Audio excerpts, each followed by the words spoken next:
नमस्कार दोस्तों, कैसे हैं आप लोग। सरकार ने संसद का विशेष सत्र बुलाने की घोषणा की नहीं कि विपक्ष में और राजनीतिक गलियारे में हलचल तेज हो गई है। विपक्ष यानी INDA की पहली बैठक के दिन ही यानी 31 अगस्त के सुबह में उनकी बैठक शुरू हुई और इधर सरकार ने संसद के विशेष सत्र को बुलाने की तारीख का ऐलान कर दिया है। अब जो विपक्ष जो है वो अपनी रणनीति और अपने आगे के कार्यक्रम को लेकर एक बैठक और मंथन कर रही थी, उसको अचानक एक बड़ा टेंशन उसके दिमाग पर डाल दिया सरकार ने। अब वो क्या खाक अपनी रणनीति बनाएंगे, क्या करेंगे। अब वो ये बड़ा उहापोह चल रहा है विपक्ष में, उनको समझ में नहीं आ रहा, उनकी बैठक में उनका मन नहीं लग रहा है। जो सूत्र हमारे बता रहे हैं, जो बैठक में इस समय मौजूद हैं, वो ये बता रहे हैं कि रणनीति की चर्चा तो छोड़िए, अब तो ये चर्चा हो रही है कि संसद का ये जो विशेष सत्र है इसको क्यों बुलाया गया है, वजह क्या है। कई तरह के कयास लगाए जा रहे हैं और आपको मैं बता दूं कि मोदी के बारे में ये कहा जाता है कि अगर विपक्ष डाल डाल चलता है तो वो पात पात चलते हैं, और ये बात विपक्ष को भी पता है। विपक्ष जानता है कि मोदी के पास उनके हर चाल का काट है, और शायद कई बार तो राजनीतिक पंडित और जो विश्लेषक है वो भी नहीं समझ पाते हैं कि मोदी की अगली चाल क्या होगी, और उसी का नतीजा है यह संसदीय विशेष संसद का सत्र बुलाना। संसदीय प्रक्रिया के तहत ये सत्र को बुलाया गया है। हम इस पर पूरा विश्लेषण करें उससे पहले आपको बता दें कि अब तक कब विशेष सत्र को बुलाया गया है। आज़ादी के बाद से पहला विशेष सत्र बुलाया गया 1947 में 14-15 अगस्त को आज़ादी के सत्र के रूप में। इसके बाद दूसरा जो बुलाया गया वो बुलाया गया 1972 में। इसके बाद बुलाया गया 1977 में, उसके बाद 1992 में बुलाया गया, 1997 में बुलाया गया, उसके बाद 2017 में जब GST मोदी सरकार ने लागू किया तब वो स्पेशल सत्र बुलाया गया था, और अब 2023 में 18 सितंबर से लेकर 22 सितंबर तक यानी 5 दिन का जो विशेष सत्र है उसको बुलाया गया है। लिहाजा अब ये समझ में नहीं आ रहा है कि भाई इसमें चर्चा क्या होगी। विपक्ष को ये समझ में नहीं आ रहा है, जो रणनीति बनाने में लगे वो विपक्ष अब ये सोच रही है कि आखिर इस विशेष सत्र का मुद्दा क्या होगा, क्या चर्चा होगी इसमें। इसको ले क्योंकि इसके पहले जो भी संसदीय सत्र बुलाए गए हैं वो या तो आज़ादी के 50 साल के वर्षगांठ में बनाया गया या 25वीं वर्षगांठ को जब हुआ है तब विशेष सत्र बुलाया गया, और विशेष सत्र को भी विशेष आयोजन पे ही बुलाया जाता है। ऐसी संसद की परिपाटी रही है, और इस विशेष संसदीय सत्र को बुलाने के लिए सर्वदलीय सहमति की जरूरत होती है और बैठक की जाती है। हालांकि यह कोई नियम नहीं है, लेकिन यह एक संवैधानिक और संसदीय प्रणाली है, परंपरा है जिसका निर्वाह हर सरकार करती है। लेकिन इस बार सरकार ने सिर्फ, संसदीय मंत्री ने प्रहलाद जोशी ने सिर्फ एक ट्वीट किया और ये कहा कि भाई अमृत काल के अवसर पर चर्चा के लिए हम जो है वो विशेष सत्र बुला रहे हैं। अब इसके बाद से जो है वो कयास का दौर शुरू हो गया। राजनीतिक पंडित से लेकर बड़े बड़े विपक्ष के नेता लगातार बयानबाजी कर रहे हैं, और दरअसल है क्या कि विपक्ष ये बार बार ये बयान दे रहा है कि इंडिया की बैठक से घबरा कर मोदी ये सब कर रहे हैं, डर के कर रहे हैं। लेकिन वास्तविकता यह है कि मोदी की चाल से विपक्ष डरा हुआ है, और उनको बयान से समझ में आ रहा है कि जरा बयान समझते हैं क्या क्या बयान दे रहे हैं वो। पहला बयान आया हिंदुत्व का।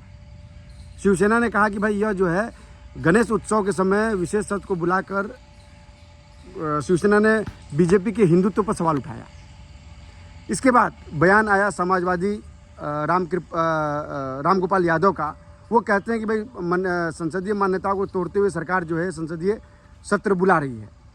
इसके बाद जो बयान आया वो बयान आया कि सरकार जो है वो 1 नेशन 1 इलेक्शन के लिए बिल ला सकती है। ये उनका डर स्वाभाविक भी है, क्योंकि पिछले 2014 में जब बीजेपी जीत के आई थी उसके बाद से ही 1 नेशन 1 इलेक्शन यानी एक देश एक चुनाव को लेकर मोदी ने गंभीर चर्चा की थी। राष्ट्रपति का अभिभाषण के धन्यवाद समापन में भी उन्होंने ये कहा था कि भाई एक देश एक नेशन पे बहस होनी चाहिए, क्योंकि यह देश की अब ज़रूरत है। एक नेशन एक देश होना भी चाहिए।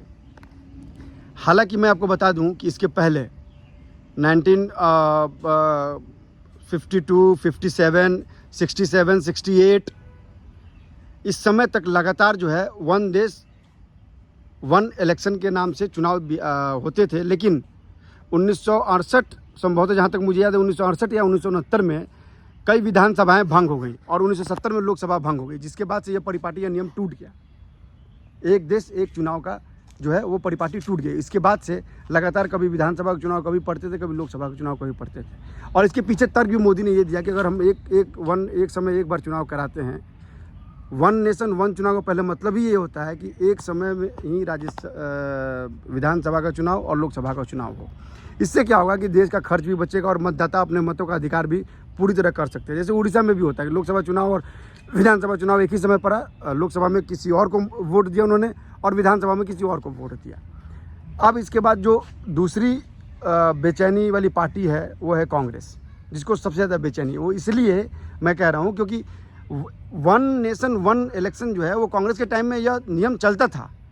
इसको लेके कोई बहुत ऐसी बात नहीं थी कि कांग्रेस इतनी बेचैन हो जाए, लेकिन कांग्रेस लगातार बेचैन है। कांग्रेस को समझ में नहीं आ रहा है। कांग्रेस ये सवाल उठा रही है कि आखिर वन नेशन वन इलेक्शन की ज़रूरत क्यों पड़ गई है।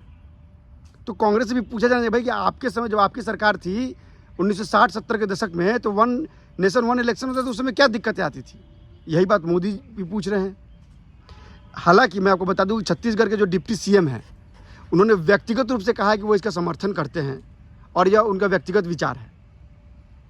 इन सब के बावजूद यह कयास लगाए जा रहे हैं कि इस संसदीय सत्र में, विशेष संसद में वन नेशन वन इलेक्शन की बात हो सकती है। हालांकि मैं आपको बता दूं कि यह इतना आसान नहीं होता वन इलेक्शन वन नेशन का फॉर्मूला अपनाने के लिए, क्योंकि इसमें कम से कम इसको अपनाने के लिए 8 महीने का समय चाहिए और अभी चुनाव में भी कम से कम 7 से 8 महीने का समय बचे। इसमें आधा ज़्यादा विधानसभाओं की सहमति चाहिए और हालांकि 16 मतलब अगर हिसाब से देखें तो 16 विधानसभाओं की सहमति चाहिए। उतनी जगह बीजेपी की सरकार है, इसलिए अगर इस फॉर्मूले को भी सरकार तैयार करती है तो वो तैयार कर सकती है, लेकिन इसको तैयार करने में, इसको बिल बनाने में, इसको इम्प्लीमेंट कराने में कम से कम 8 महीने का टाइम लगेगा। और अगर आपको याद हो तो संवैधानिक प्रक्रिया के अनुसार अगले साल 22 मई में सरकार को नई सरकार को हर हाल में शपथ लेनी पड़ेगी और अगर उसकी तैयारी के लिए कम से कम 3 महीने का समय लग जाता है, मार्च में नोटिफिकेशन हो जाता है। तो लिहाजा अगर उस परिप्रेक्ष्य में देखा जाए तो वन नेशन वन इलेक्शन का फॉर्मूला फ़िलहाल तो मुझे नहीं लगता है कि इस सत्र में जो इस पर लेके कोई चर्चा भी हो या इसके लेके कोई बिल भी बने। लेकिन इन सब के बावजूद विपक्ष को यह डर बना हुआ है। विपक्ष इस पर लगातार माहौल बना रहा है। माहौल बनाने की वजह यह है कि जो इंडिया ये सोच रहा था कि हम मौजूदा सरकार को एक बहुत बड़ा टेंशन देंगे, वो लगातार ये प्रोपेगेंडा कर रहा था। नैरेटिव नहीं, मैं प्रोपेगेंडा कर रहा था कि सरकार ने 200 रुपये सिलेंडर पे कम किया, इसका मतलब कि सरकार डरी हुई है विपक्ष से। तो यह उसका जो प्रोपेगेंडा है वो धाराशायी होते हुए नज़र आ रहा है। और मोदी के बारे में तो वैसे भी कहा जाता है कि अगर वो जो चाल चलते हैं, जो वो सोचते हैं और जो वो करते हैं, वो शायद ही किसी को मालूम पड़ता है। और शायद यही वजह है कि मोदी की छवि मेहनतकश और दूरदर्शी नेता के रूप में बन गई है। और अब देखना ये कि क्या विपक्ष इसको किस एंगल से लेता है, क्योंकि विपक्ष के लिए यह इतना आसान नहीं है कि वन नेशन वन अगर फॉर्मूले को अगर अपना दे तो विपक्ष उससे धाराशायी हो जाएगा। विपक्ष चारों का निश्चित हो जाएगा, क्योंकि सीट बंटवारे को लेकर जो आपसी सहमति उनमें नहीं है। कोई पार्टी केंद्र में साथ में खड़ी है लेकिन स्टेट में वो बिल्कुल नहीं मिलना चाहती है। ममता बनर्जी और वाम दल जो है एक दूसरे का हाथ नहीं मिलाना चाहते हैं बंगाल में। वही हाल दिल्ली में अरविंद केजरीवाल आम आदमी पार्टी और कांग्रेस का है। छत्तीसगढ़ में आम आदमी पार्टी जो खुलकर कांग्रेस के विरोध में है। तो लिहाजा ये देखना बहुत ज़रूरी होगा कि इस तरह के जो कयास हैं वो कितने सही साबित होते हैं। लेकिन इन सब के बीच जो एक मैं बार बार कह रहा हूँ कि वो एक यह भी बात हो सकती है कि शुभ मुहूर्त में संसद का उद्घाटन हुआ था, नई संसद की बिल्डिंग का। तो शुभ मुहूर्त में ही बिल्डिंग जो है, बिल्डिंग में संसद की कार्रवाई शुरू हो सकता है, मुमकिन हो कि इसके लिए किया जाए। चंद्रयान पे इतनी बड़ी सफलता मिली है भारत को, हो सकता है कि उसके लिए भी चर्चा की जाए, उस पर विशेष सत्र बुलाए। क्योंकि विशेष सत्र का मतलब ही होता है जब कोई विशेष स्थिति हो, विशेष अनाउंसमेंट हो, तभी विशेष सत्र को बुलाया जाता है। जैसे 1947 में बुलाया गया जब देश आज़ाद हुआ। इसके बाद उसकी 25वीं वर्षगांठ में बुलाया गया, 50वीं वर्षगांठ में बुलाया गया, भारत छोड़ो आंदोलन के 50वें साल पर बुलाया गया। तो अगर आप इस तरह से देखें तो ये जो है ना सिर्फ एक प्रोपेगेंडा फैलाया जा रहा है, एक पब्लिक क्योस क्रिएट किया जा रहा है कि सरकार जो है वन नेशन वन इलेक्शन करा सकती है। मुमकिन है कि सरकार इस सत्र के दौरान जो भारतीय न्याय संहिता जो बनाया है उसको पूरी तरह से अपनी जामा पहना दे, उस पर और चर्चा करे। हालांकि वो चर्चा हो चुका है, दोनों सदनों में चर्चा हो चुकी है उसकी। लिहाजा यह एक बहुत इंपॉर्टेंट चीज़ देखना होगा कि क्या इन मुद्दों पर भी सरकार चर्चा करेगी, जिन मुद्दों को लेकर विपक्ष जो है प्रोपेगेंडा फैला रहा है।